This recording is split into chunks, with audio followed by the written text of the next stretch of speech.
बॉक्साईड उत्खननाच्या विरोधात श्रीवर्धनमधील गडबवाडी ग्रामस्थ आक्रमक. गाव वाचवण्यासाठी बॉक्साईड उत्खनन बंद करण्याची मागणी. पोलीस आणि ग्रामस्थांमध्ये संघर्ष. शिवसेना शिंदे गटाचा गडब ग्रामस्थांना पाठिंबा.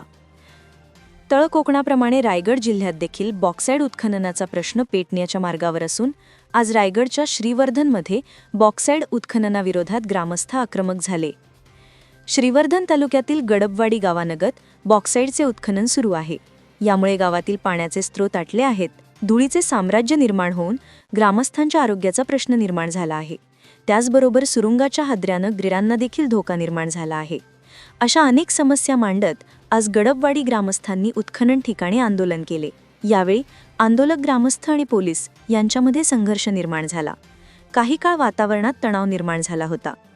येथील बॉक्साईड उत्खनन अनधिकृत असल्याचं सांगत उत्खनन तातडीनं बंद करण्याची मागणी गडबवाडी ग्रामस्थांकडून केली जात आहे. साहेब, प्रश्न असा आहे आमचा, या ठिकाणी आमची आता ही पोरं आहेत, आम्ही नाही धावत, आमचं वय थोडं झालं, आम्ही थोडं कमी धावतो, मुलं धावत आहेत. त्यांनी सगळ्या बाजूनी सगळे हेटर बदललेत, मात्र पोलीस दखल घेत नाही, सरकार दखल घेत नाही, कोणी उलटे आम्हाला फोन धमक्या देतात की तुम्ही तिथे गेलात तर आमची जागा आहे, आम्ही जाणं तिथे, आमचा हक्क आहे तो आम्ही जाणं तिथे, कारण आमचा पाणी गेलेला आहे, रस्ता खराब झालेला आहे, त्यामुळे आमच्याकडे जाणारच कोणत्याही परिस्थितीत. ती आमची हक्काची जागा आहे, ती यांची काही कोणी वापरी जागा नाही, त्यांना कोणा दिली नाही जागा की तुम्ही येऊन खोदा म्हणून. ते म्हणून या ठिकाणी खोदतायत आणि आमची पोरं ते गेला, पोलिस आम्हाला फोन येतात की तुमची कंप्लेंट आहे. हे कुठले न्याय? अरे न्याय करा काय ते ना.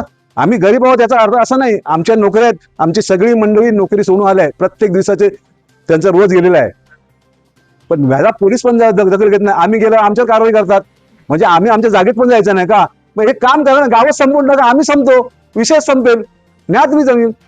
प्रश्न असा आहे की आम्ही मुंबईवरून आलेलो आहोत, मुलाबाळांना घेऊन जे काही करायला आलेलो आहोत. आमची मायनिंग पूर्णपणे जी अनलिगल चालू आहे इकडे. आम्ही इतक्या वेळेला पत्रव्यवहार केले दिल्लीपर्यंत, सगळ्यांपर्यंत आम्ही सगळ्यांना सांगून झालेलो आहोत. पण आज आम्हाला इतके 12-13 वर्ष झाली माझ्या लग्नाला, 13 वर्षामध्ये कधीही काही झालं, पण आता जे घडतंय त्याला जबाबदार कोण आहे? गाववाले एवढे ग्रामस्थ स्थानिक सगळे आलेले आहेत या ठिकाणी. त्यांनी एवढं विचार न करता कोणीही आमच्याकडे दखल घेतलेली नाही आतापर्यंत. पण आता जी दखल घेतलेली आहे त्याच्यावरती पण आमचं जर गाव गेलं तर त्याला पण जबाबदार सरकारच असणार आहे. श्रीवर्धन तालुका हा पर्यटन तालुका आहे. या ठिकाणी मायनिंगमुळे पर्यावरणाला फार मोठा घातक परिणाम झालेला आहे. या ठिकाणी गेले 2-1.5 वर्षापासून आम्ही मायनिंगच्या विरोधात लढा देतोय, परंतु प्रशासन काय तेवढी दखल घेत नाही. परंतु भविष्य कालावधीमध्ये माननीय नामदार गोगावले साहेबांच्या माध्यमातून या ठिकाणी आम्ही आज लढा लढतोय.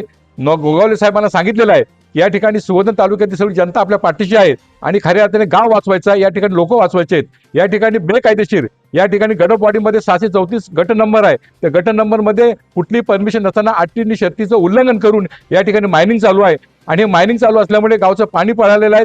या ठिकाणी निसर्गाला धोका झालेला आहे. या ठिकाणी घराचे तडे गेलेले आहेत आणि भविष्य कालावधीत जर पाऊस आला तर फार मोठ्या प्रमाणात या ठिकाणी घराचं नुकसान होणार आहे. आणि त्याच्यामुळे गाव वाचवण्यासाठी आणि सगळी घरं वाचवण्यासाठी शिवसेना त्यांच्या पाठीशी ठामपणे उभी राहील. श्रीवर्धन तालुक्यामध्ये नव्हे तर या ठिकाणी म्हसळा असेल, त्या ठिकाणी जिल्ह्याचं मायनिंग असेल, त्या ठिकाणी आम्ही या ठिकाणी शिवसेना संघटनेच्या माध्यमातून ग्रामस्थांची इच्छा आहे की पूर्ण करण्यासाठी आम्ही कटिबद्ध आहोत आणि भविष्य कालावधीमध्ये मायनिंग बंद झाल्याशिवाय शिवसेना गप्प बसणार नाही असा आम्ही इशारा देतो.